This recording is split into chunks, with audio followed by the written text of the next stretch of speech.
Au cœur d'une enquête sur les comptes de campagne de Jean-Luc Mélenchon en 2017, la députée insoumise de Paris Sophia Chikirou, proche du triple candidat à la présidentielle, voit la pression médiatique et politique s'accentuer autour d'elle.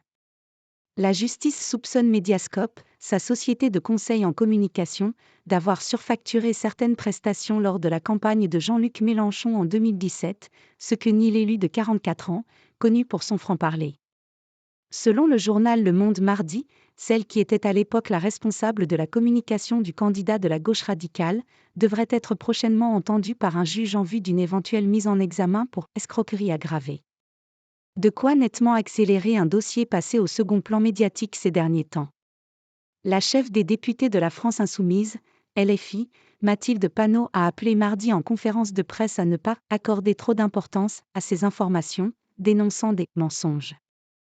Ça fait 5 ans qu'on nous dit que bientôt nous allons être mis en examen, convoqués, etc., a-t-elle ajouté, dénonçant au passage comme profondément sexiste le fait de s'attaquer régulièrement aux femmes politiques. Dans son viseur également, un numéro de l'émission Complément d'enquête à paraître jeudi sur France 2 qui revient sur la personnalité et les méthodes de gestion contestées de Sophia Chikirou, notamment lorsqu'elle dirigeait la web TV Le Média. Selon une séquence déjà diffusée, elle aurait usé d'une insulte homophobe, « ta fiole de merde », pour qualifier dans un SMS les membres de la rédaction du média, qui souhaitaient rédiger un communiqué concernant une fausse information diffusée à l'antenne. De quoi raviver les souvenirs des critiques de l'époque, notamment celle de la journaliste Aude Rossigneux qui avait dénoncé après son départ un univers fait de violence et de brutalité. Libération révèle pour sa part un message envoyé récemment par Madame Chikirou dans le canal de discussion Telegram des députés LFI après que l'élu de Seine-Saint-Denis Clémentine Autain a fait part de son « ras-le-bol » des passes d'armes entre Jean-Luc Mélenchon et le leader communiste Fabien Roussel. Je préfère attendre sur le bord de la rivière de voir passer leur corps, y écrit Sophia Chikirou, à propos des opposants internes. Des termes un peu durs, dit dans un cadre privé, répond à l'AFP le coordinateur du mouvement Manuel Bompard. Ces mots ont dû dépasser sa pensée. Ça n'aura absolument pas de conséquences politiques, assure-t-il. Problématique.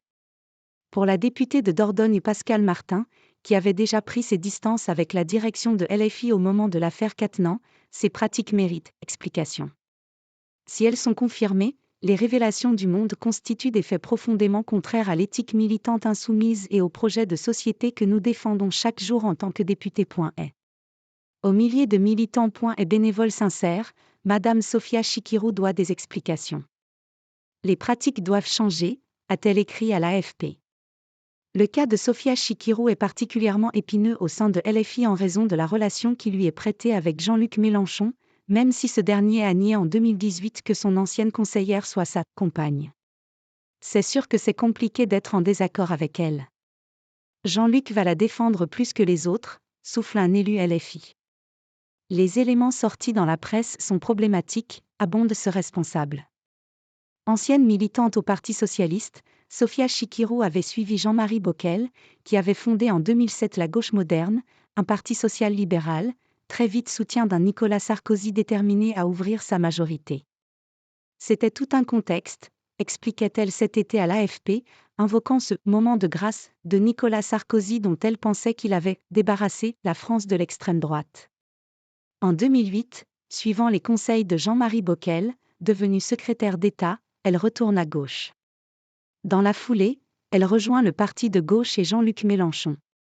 Selon Complément d'enquête, c'est elle qui aurait organisé l'interview décriée d'Adrien Quatennens l'année dernière sur BFM TV, au cours de laquelle le député du Nord, condamné pour violence conjugale, avait annoncé son retour à l'Assemblée et maintenu ne pas être un homme violent.